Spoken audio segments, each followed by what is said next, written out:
Welcome to Under the Weather. Hi, I'm Kristen, and I'm here to share the voices of a community forever changed by Cyclone Gabrielle. These are stories of survival and solidarity. Stories of what was lost, what was found, and what it means to begin again.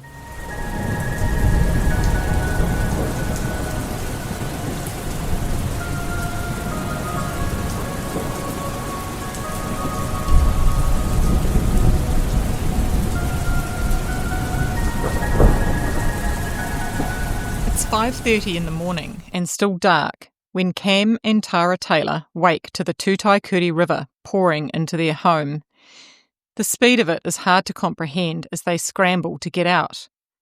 Barely awake and barely dressed, they manage to escape, but only just. Having a large vehicle is in their favour as they plough through deep, fast-flowing water. On roads that have turned into rapids, smaller vehicles are swept away in front of them as they push through to Taylor Corp on Franklin Road. In the unfolding chaos, helicopter pilot Geoff is also in the area. He's arranged with Calvin Taylor to use the Taylor Corp chopper to go and rescue his aunt and uncle who were on their roof in nearby Links Road. Cam is equally concerned for his RSE workers. And in a moment where serendipity meets circumstance, the pair cross paths with one another and make plans to get airborne. Before long, Franklin Road is also under siege by rising floodwaters. As Cam and Geoff take off, Tara must find her way to safety for a second time that morning. Welcome, Cam, Tara and Geoff. I'm keen to hear a little bit about you all. Can we start with you, Geoff? Whereabouts are you from? And can you share a few snippets with us about your career as a helicopter pilot? So, born and bred in Hawke's Bay. We were originally from Hamawana, and my father was a chicken farmer there, so it was pretty easy to get into flying and not have to be a chicken farmer. My uncle was an ag pilot, and I suppose that's where my first interest in aviation came from. And from there we went and did some flight training with Bruce Harvey up in Taupo. Yeah, training was pretty intense, but Bruce is a great trainer and had 18,000 hours or something of experience, so he sort of taught us all his own flights, which was invaluable.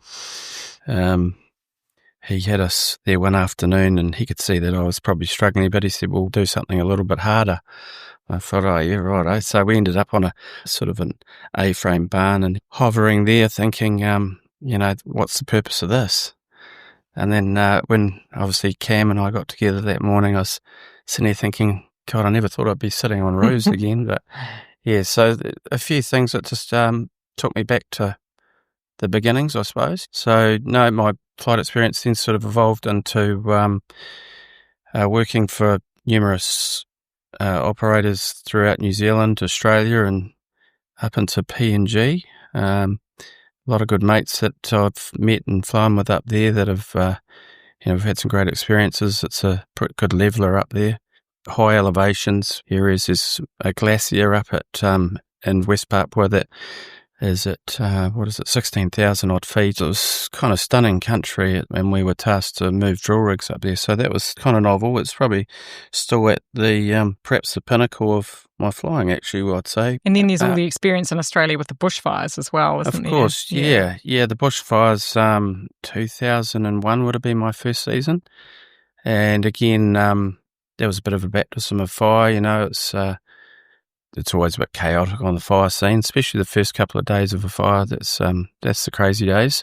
It's a pretty big learning curve. And it's a small industry. It's, we're all pretty tight-knit. Yeah, and I remember you saying something, what you've discovered is you've flown all around the world, is that the training here for helicopter pilots is actually very advanced compared to perhaps how it is in some other countries. I think the standard in New Zealand is right up there. I think it was probably a little bit better when we were involved, just by virtue of a lot of the older, more experienced pilots are less inclined to get into training these days. And when I did my flight test, Mr. Clements is a hell of a good guy. He was very patient, and he said to me, I don't know about where you want to put this helicopter. I said, well, we put it down in the Skelly every day. And he was quite stunned that he was training students in Auckland, and he said, our confined areas are nothing like this. So Bruce he taught you to survive in the bush, and I quite often through my career, especially in the early days, I reflected on Bruce's trainings a lot. Your training was obviously very good. Yeah, it was good. And if you don't get it right, you can learn the hard way. You know, some guys don't get lucky. Okay, thanks, Geoff. That's awesome to hear a bit about your background, especially as a pilot. And Cam and Tara, what would you like to tell us about yourselves? Well, we're both born and bred in Hawke's Bay. I'm an orchardist with a passion of the outdoors. We've got a bird in our hangar that we use for spraying, horticultural spraying. So we're living in Waiheke on the river. So the kids enjoyed making huts and all that right on the river. So nice. You would never think the river would get to our house. Absolutely. And do you want to share a little bit about Taylor Corp? Well, we've been farming and horticulture well over 150 years. With the orchards, we know about risk and weather events and frost and hail, so we've spread them all out. So we have in Paki Park, Valley Road, Fern Hill, Park Y, Waiheke and all that, and that's mainly because of its the risk of frost and hail. Yeah, never thought that flooding was so extensive. So that's very smart strategy, really. And I suppose that when you think about it, you don't put all your eggs in one basket, do you? And not really all that long before Cyclone Gabriel came, you actually had built a brand new pack house, and you had all the latest robotics and automation, and it's a pretty impressive operation. Yeah. 2 years before the cyclones, it was all state-of-the-art, robotic forklifts, robotic packers, cameras, suction cups. Impressive, it was, and it was pumping through the fruit. You know, we were doing an 18-kilo box every 2 seconds, basically. Wow. So huge volume, and it was something, out of this world. It was one of the top pack houses with technology around in the country. Well, even worldwide. Oh, wow, really? Oh, how? Okay, I didn't realise that. Thanks, guys. Before we start talking about your extraordinary day on the 14th of February 2023, is there anything that any of you would like to share about the day or the days prior? For me, we were more concerned about our daughter who was staying in Taupo. I rang her up and said, there's high winds. Can you bring in all the furniture from off the deck? Because I was concerned about the wind. Yeah, sure. That's the weather report was more about wind up there. I'd never thought rain or flooding with us, was it? Oh, but we'd prepared. Like I'd gone to the supermarket and bought up large, filled up the cars with fuel, filled up the bath with water. Because you lose power in the country, you lose water. Yeah. So you didn't need water. Yeah, I didn't need water. Yeah, in the country, you have to be prepared for any storm, because when you lose your power, you know, so we lose the water. It's a headache, isn't it? Yeah, and fuel. Is there anything that you want to add to that, Geoff? Yeah, I remember looking at the Windy app and thinking, this looks a bit ugly.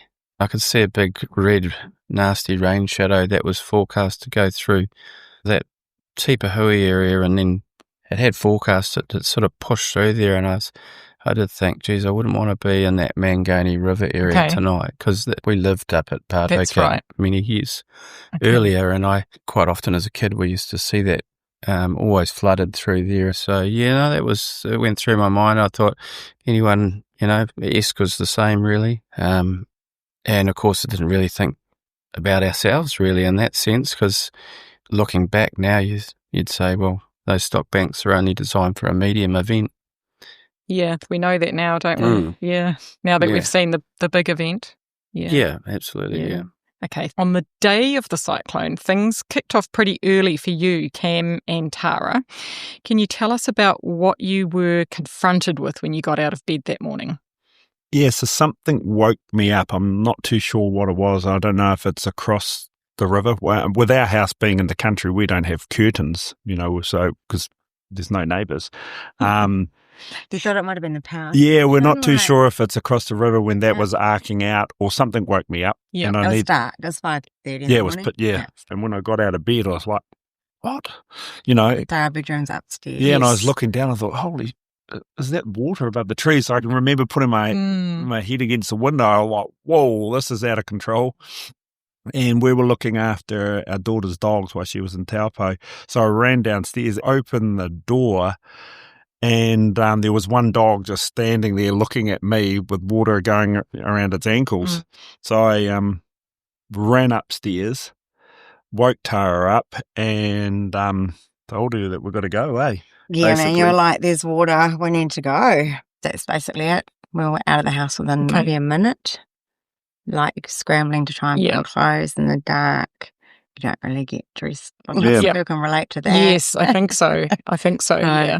People go, what did you get? What'd you say? Nothing. The kids and the dogs. That just happened so quick. From the moment it was just coming in the door of the house to us running through water through the house to wading through water that had a big current in it that I was uncomfortable myself to even get through. Right. To having to climb into the back of the Land Cruiser because we couldn't open the doors. Was within a minute? Yeah, we videoed the whole, and that's the hardest thing you can't comprehend. Is the speed of the water from it not even being in the house to waking the kids up and getting all the dog. We've got 3 dogs at the time, and our son saved one of them from the golf course. Yeah, because you were right next to the golf course, weren't you? Yeah. Okay. Yeah. Well, yeah, she was a lucky dog to very lucky dog. be rescued. Yeah. So we're talking minutes. Us driving down the driveway of the orchard, and the water was going over the bonnet at this stage. All the alarms going off, and then when we got to the end of the driveway, our plan, the tsunami warnings and all that was to go up Ormley Lodge up to the hill there. But when you got there, the currents were just like, I was worried that I'd taken water into the engine. Sure. So I went with the current and then across down Links Road. And you were in a large vehicle. Yes, we were, and we were still concerned that we weren't going to make it. Yeah. So you were in a Land Cruiser, is that right? A Land Cruiser, yeah. So we're lucky there. But we were watching others that didn't make it, and that was... Yeah, I think that's what... Because you can't do anything about it. You can't stop because you already got water going over your bonnet, and so... That was, when a car washed out in front of us, that upset Tara, and I said to Tara, look, we'll just get the family. I promise we'll go back. We weren't in a position to stop at that stage because the water was so deep. You had to get to higher ground and go back and help. So, so we went back to my parents' place where I grew up. And that was, it being horticultural on the farm, we know the levels of the land because we'd put in tile drains and all that. So I knew that area was the highest point around, and miles away from the river. Who would have thought? Well, yes.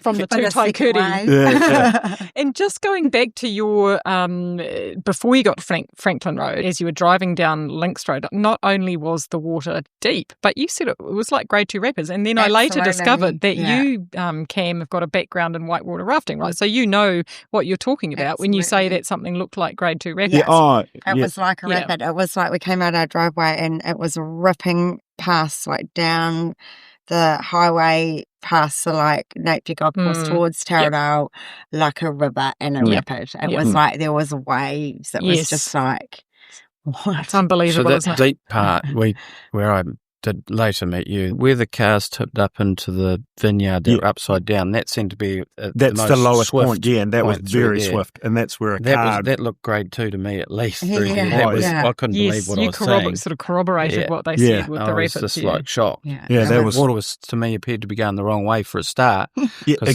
the old riverbed goes around the back. And of that was course. The crazy thing. It came down Korokipo Road, and then on Links Road, then it was coming back up.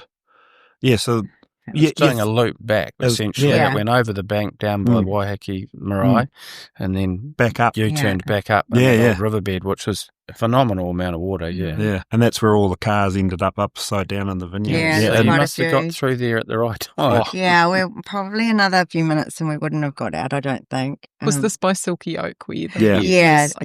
So a lot of our stuff ended up there too, in the vineyard. So we found our dog's ashes, which is quite a fair distance from our house. Okay, so we're like 6:30 in the morning at the latest, and a lot had already happened for you guys. And of course, you were totally unaware of what was about to unfold. So, Geoff, how did your day start? Can you talk us through what was happening for you up until you crossed paths with Cam?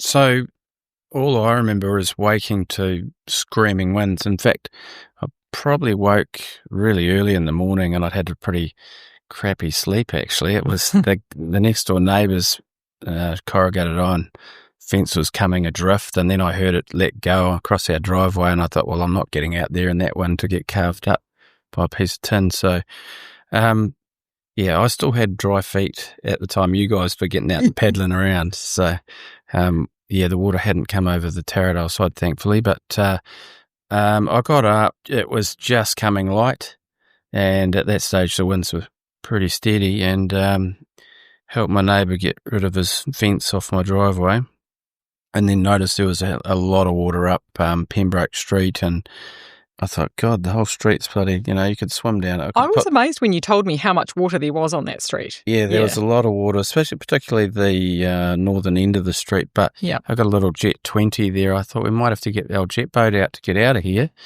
And that didn't come to fruition, but when I got back inside, I think the power had gone off.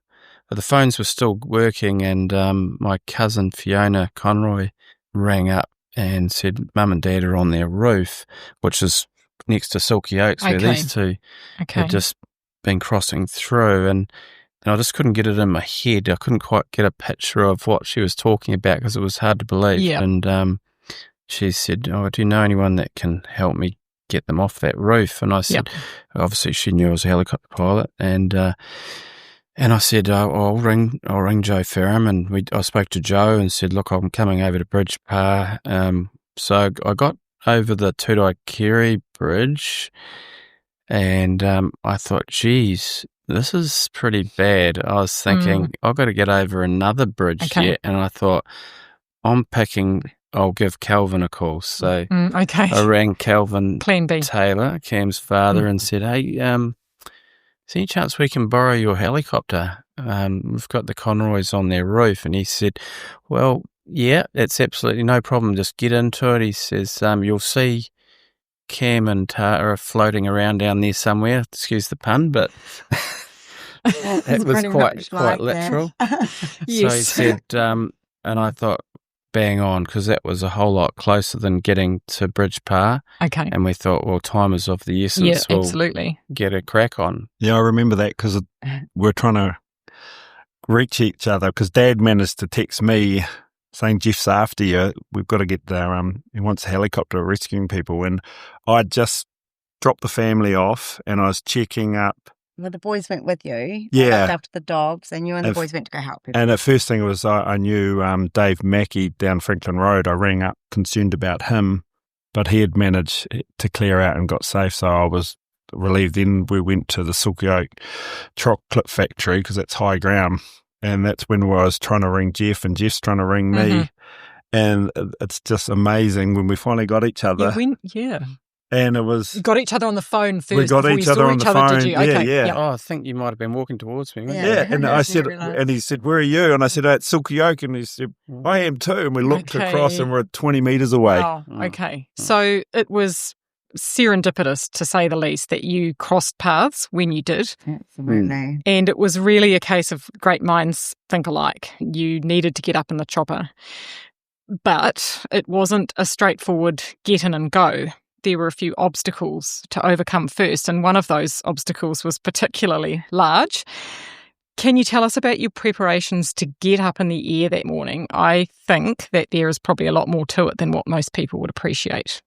Well, we initially thought we'd be going in 10 minutes, and then we opened the hangar doors, and unless I had a Black Hawk rating, it wasn't going to happen fast. which at the time I didn't. So, yeah. No, yeah, and I had no idea that our pilot Hayden had got a phone call the night before. Hey, can I put my Black Hawk in your hangar just out of the weather because of the cyclone? Yes. And it just, they're huge machines, and that was parked and blocking the whole entranceway. And on top of that, Hayden had been doing servicing on. Yeah, it had been doing a bit of spring cleaning, and I wasn't too sure. My way of thinking was I need to find out from Rob Mudgeway whether he'd been over there doing some sort of maintenance. Fortunately, at this point, the phones were still working, so I managed to get I don't know if I spoke to Rob, I think it was a text, but he came back to me and assured me no, there'd been no maintenance carried out and it was serviceable. He was obviously just having a spring clean, a particularly good one, but it was not your typical pre-flight.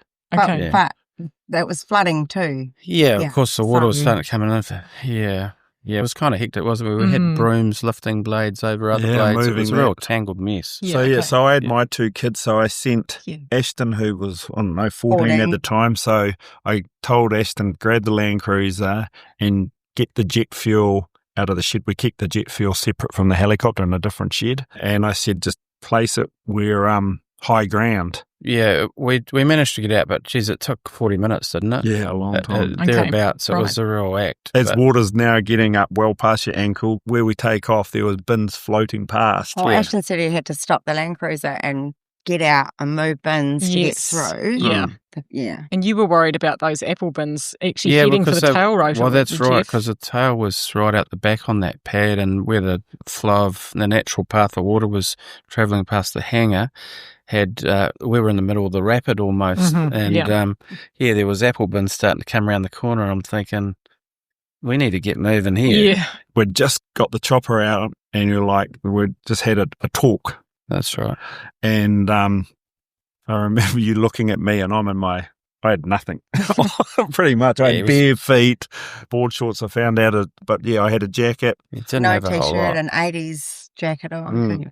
And no shoes. No shoes, and you managed to... I paddled across to my Hilux, and I thought, I don't know if this is a good place to leave my bloody Hilux. I was starting to worry that this water's going to go through my damn car. But it actually didn't, which was kind of surprising. Oh, that's surprising. Yeah, I did park it up on a bit of a ramp there, but I remember thinking, if he's going to be getting out on roofs, which we sort of, I don't know why we sort of... Well, we're picking your... We were like clairvoyants. We knew it was going to happen, I think.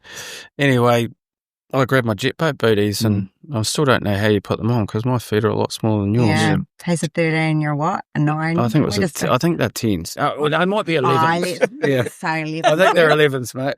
Yeah. And I can remember that conversation, and, we said, hey, shit's going to get real. Just yell out any hazards, and if you're not comfortable or I'm not comfortable, we're not going in. I can remember you saying, we're coming home. That was number one. The weather was bad, but we weren't on a suicide mission or anything. It was us coming home first. That's right. Otherwise, you were just going to be another person needing rescue, weren't you? Yeah, exactly. Yep. So we got into the air. I sent my son off. I was worried. The water was getting real high then. Water was over the skids when you took off. Yeah. I could probably interlude here for a little bit. So I didn't actually know that you'd met up with Geoff. So I was still at the house, and I'm like, where are those boys? What's happening? So I walk out of the house, and the water's coming down Mix Road, up the driveway of the house. And a police officer turns up being driven around in a 4x4 by Carter, who's 12. This police officer's like, you need to evacuate. You need to get out now. And I'm like, that's my son driving. It was actually kind of a comical moment. Anyway, and then he's like, and whoever's in that pack house, they need to get out now.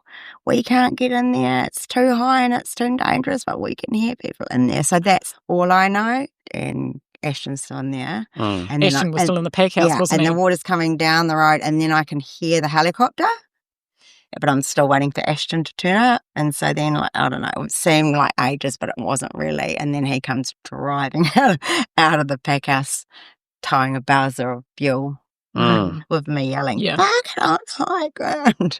And then they're in the air. what time was it you got in the air, guys? I'm pretty sure it was sometime about 8:30. Yeah, because it was a good 40 minutes trying to get that that machine out. But same like forever that I didn't know where Cam and the boys were. And so Ashton got the petrol tank onto the high ground across the road from your dad's home on Franklin Road. Did you manage in the end to get a couple of refills from that petrol tanker before you had to go didn't. further? We tried. Put it in an immaculate place, and I thought, geez, he's done well there. He's even left a room for us to stick our skids on. So we landed, and then we realised the damn thing was empty. We got very little fuel out of it. I don't think we got that at all, All right, we'll come back to you, Tara. Not very long after the guys got up in the air, you are now faced with having to evacuate for a second time that morning. Can you tell us about leaving Franklin Road and describe the situation again on Links Road and then the expressway? Sure. So the water is coming down Franklin Road quite quick. And obviously I was probably quite traumatized already. Once again, it was really quick, like from the time that Ashton came out with the Bowser and I could hear the helicopter in the air for us pretty much going, let's get out of here. And we actually got some footage and the language is pretty amazing. It's pretty much just like, I think you could be forgiven under the circumstances. Anyway, so kids and I got 3 dogs, jump in the car and we get out of Franklin Road onto Links Road, but the water's pooling there. It's really deep and it's quite swift. And I'm literally going, we need to get the F out of here. Yeah. We managed to get through that and onto Links Road. And then there's a little bit of a convoy actually. Like there's about 3 Land Cruiser type cars, army kind of cars, and a big truck with a whole lot of people from Waihaek on it. Okay. I think it's the last of the people that they managed to get out of there. Yes. So that was quite nice because you get to high ground, there's no water, and then we got directed from there to get through that roundabout that goes either to Pakawhai or if you go left onto the motorway. Yes. So the police were trying to get me to not drive the Land Cruiser because it was deep and it was swift. And the farmers were like, you'll be all right. So did the police want you to get onto the truck? Yeah. They're like, oh, you better do that. And I'm like, all right, and the farmer's like, no, you'll be sweet. So I just remember saying, just tell me what to do if we float. Like, I just want to know that we're not going to drown, really. So they put the big truck in behind us and we just drove really slowly. Once again, water over the bonnet and onto the motorway, and then along the motorway towards the bridge, and then obviously it gets to a certain point where there's it's dry again, and then there's a policeman waiting at the bridge, and we're in a queue, and our instructions are one at a time, at your own risk. Mm-hmm. It's closed. And he said it to me 3 times. I'm like, yeah, I understand. And he goes, you're basically in a shit sandwich. You can't go that way or that way. So you've got no choice. Yeah. But I'd never, ever questioned that we weren't going to cross that bridge. We needed to cross that bridge. But they said, go slow. And the water was just about lapping it, which is unreal. I still look across every single time I cross that bridge and go, how can that happen? Yes. How can it be that high? But it was also all the debris and the slash seemed like it could almost have touched it. Yep. So I just go really, really slowly, and I'm just really listening to anything I can hear that means that I'm going to have to put my foot down and go for it. Just listening for anything that sounds like this bridge is going to go. Yeah, man, I'm going to put my foot down if I hear anything that I think is going to threaten my family. Yeah. So and the car's electrics were all kind of beeping at you, and they weren't when we were in the dry, but they were when we were underwater. And some of the videos I've got, it's just going crazy. It's like the car had been submerged because when we went through that low level at Silky Oak, we raised up and we all opened our doors to let all the water out because the water was going around. Yeah. Okay. So we got up at Silky Oak, opened all the doors up, right, and the water all poured out. Yeah. So. Yeah. Okay. Anyway, so got to the other side of the bridge, and there was another police officer saying, like, have you got somewhere to go? Okay. Because they had a community hall, and it's like, we're good, we've got people. But we didn't know what we were going to face. Like you're dripping wet, you've hardly got any clothes on, you're traumatized. And so we turned towards Taradale, and it looked like normal. I remember thinking, I want to wind down my window, and there's people walking their dogs and stuff, and just scream, don't you know what's going on? But they didn't. I think there was one tree down in the park in Taradale, It was so different, wasn't it? Absolutely. But there'd been no comms for a while. So, we'd managed to get a WhatsApp video out to our family of our escape in the dark, literally with the water going over the Land Cruiser. It's quite traumatic. Yes. So, my mum has received that and nothing else. Okay. She hasn't heard anything else. So, that was from 6:30 in the morning. And now it's about 9. So, she's heard nothing until we drove up her driveway. Wow. So she must have been pretty relieved to see you. It was pretty emotional. How did you feel when you arrived I at your mum's? I just burst into tears the moment I saw her. I'd been really good up until then. It was just go, go, go. It's all about survival. It's all about, keeping your family safe. It's all about getting, obviously, these boys getting in the air. So up until that point, there weren't any emotions. It was more on high alert, I guess. Okay, yeah, absolutely. Yeah. That's a good way to explain it. Yeah. So, but then, saw Mum and just went, had a little wee moment. As I think anyone would have. So we'll come back to you, Cam and Geoff. Describe what you saw as you got airborne. What was going through your minds as you began to absorb the scale of it? Well, we knew it was in the pack house. We flew over, and I've actually got video of us taking off and filming our pack house, and I was like, holy shit, it's the start of the fruit season. So we had 1 or 2 days packing, all the brand new gear, but there's nothing in the primary industry. You can't stress on things that you can't control, and I couldn't control any of that. But I got holy shit. And we flew over your auntie's place, didn't we? I think that, as I said earlier, the initial call from Fiona was to help Mary and David. By that stage, they'd had a little inflatable get over to them, and they'd taken them off the roof. So that wasn't our first port of call any longer. They'd been rescued, which was great. They'd been rescued, which was great, yeah.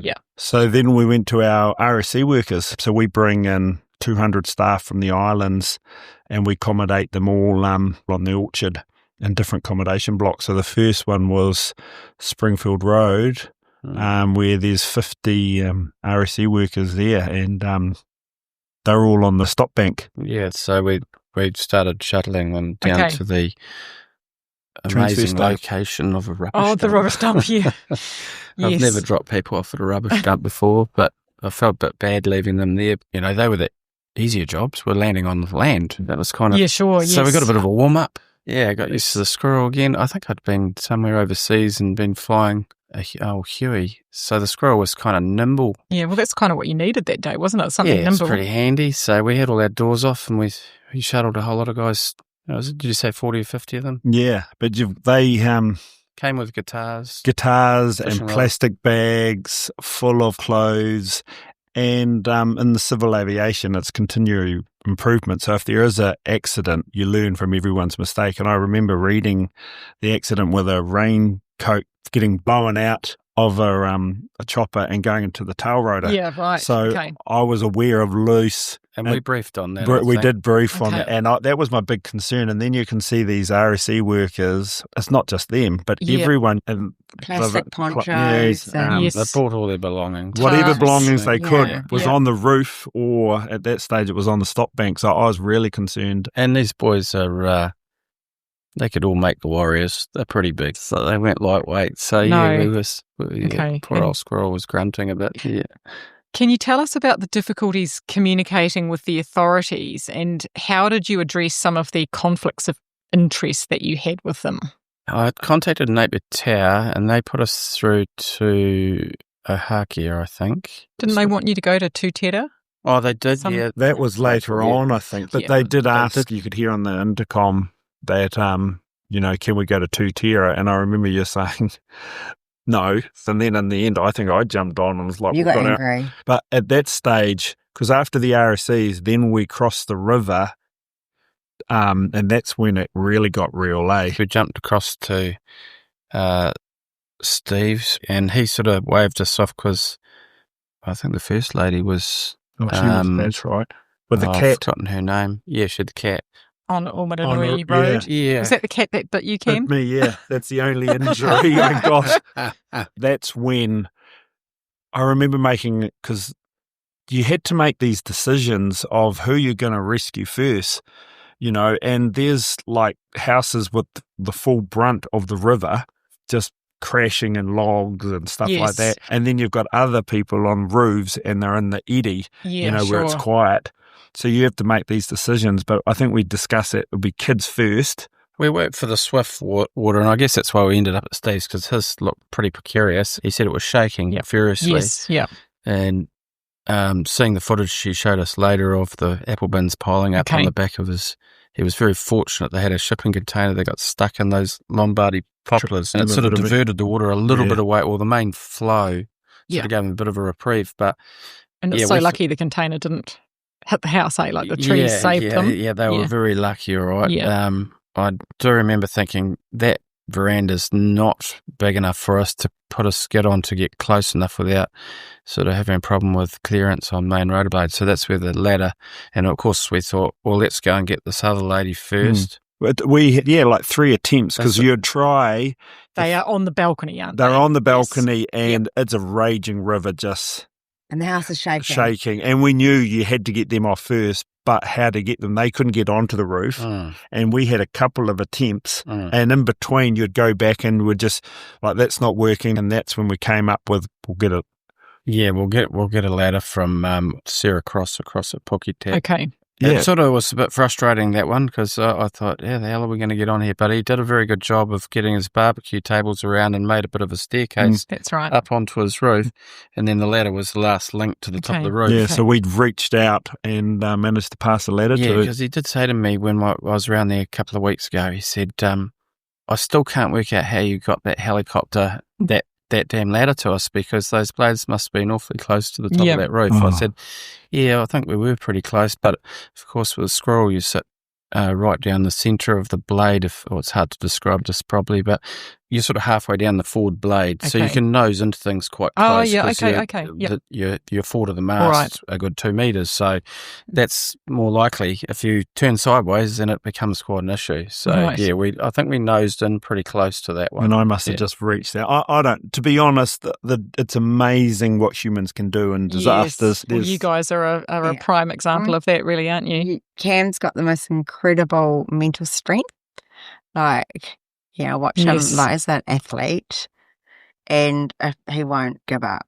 Yeah. And that was needed that day. Yeah, was needed that day. Perfect person for the job. And I suppose with my whitewater kayaking background, I was, I've done big water and all that, so And you knew how to read the water, I guess, as well. I did. Yeah. I remember you dropping me off at that old guy who we found. Springfield Road, I think. Top end in that. I was surprised to see you come back, actually. I thought, he's gone.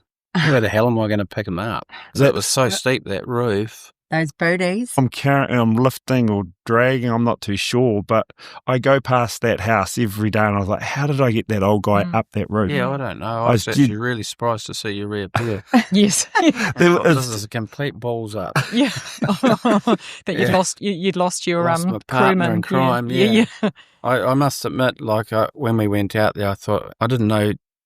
I knew Cam when he was a child, and I thought it was pretty soft back in the day, and I thought, we're going to break this guy today, And as we got going through the day, I thought, he's got some grit, this bugger. Yes. I thought, I'm bloody pleased to be watching it, because I'd hate to be out there doing it myself. Yeah, right. I had a really good good view of what was going on. Yeah. Yes. Yeah, it sounds like pumping. Yeah, it was amazing. So I just want to do a slight backtrack. Can you just describe the difficulties loading and unloading the passengers in these circumstances? Ultimately, where I'm going with that question was, can you explain the decision about needing to get that door off? The door was critical. Like on the Squirrel helicopter, they've got a couple of options, and on Cam's helicopter, the pilot window is quite a big, long window. It's commonly they're a sliding window. So the big window then allows a small quarter window, which we did leave on. So that was quite good, because we could shuffle them up against something that they didn't all feel like they're going to race out the other side. And it stopped people from, a few tried, but it stopped them trying to exit the helicopter. We wanted everyone to come in and leave on the left with Cam under his control, so we didn't get people wandering around underneath tail booms and into tail loaders. Okay. And that was first and foremost. Don't take them for a ride and then get them chopped up. I mean, these are all the conversations we were having, eh? Yeah, I remember us discussing, and I would set up the seatbelt and I would just reach around and buckle the last person in and shoot off. But we made a decision to drop every house on the hills, 4 people would just drop them off and just keep ferrying people off the roofs. When you're hovering on a roof, next to a roof to try and get people off it into a helicopter, you need to have a fast access point. 100%. Shoveling them in. Doors not mucking around with a door. Hindrance. We would have been completely hamstrung by that. And of course, as the seatbelts, well, I'd already considered this was a mercy flight for the purpose of the day. As the seatbelts got wet, they swelled up, they got full of silt, and we always were washing water, or Cam was washing water out on the outboard seatbelt to try and keep that going. Sure. But quite often I'd look around and we'd have one just hanging on like he was on the back of a ute. But, But, hey, that was a mercy flight, and we were going to the letter of the law there. That's right, And what were some of the unique hazards that you guys had to consider when you were approaching someone's roof? First one for a pilot pretty much is the wind is a consideration. Preferably, you'll put the nose into wind. That's where, just like a boat going upstream, they behave better into the flow. Okay. So, we don't lose so much power. But if you're downwind, you certainly you start to have power limitations. But you've got plumbing, hot water cylinder vent pipes, which we became pretty good at pushing over. Power lines, of course. And that was that one with that lady going up the hill, I remember. Yeah, that one, I remember driving past that as a kid years and years ago, and I used to think every time I go past, I go, that'd be a shit of a wire to hit like that. One day that'll get someone, And I think we'd gone and done one job and came back, and we started to descend off that hill, which the power line went to the top of, and we must have gone over Steve's a left-hand turn, which is a blind side for members, started descending, and I thought as we got halfway through that turn, where the bloody hell's that wire? And of course we went over top of it, but initially I grabbed a bunch more collective because I wasn't sure how low we'd actually descended and where that thing was. In hindsight, it was clearance, but it's so easy to forget. The weather was coming and going, so visibility was pretty crappy when you get that misty sort of stuff that just sticks to the bubble.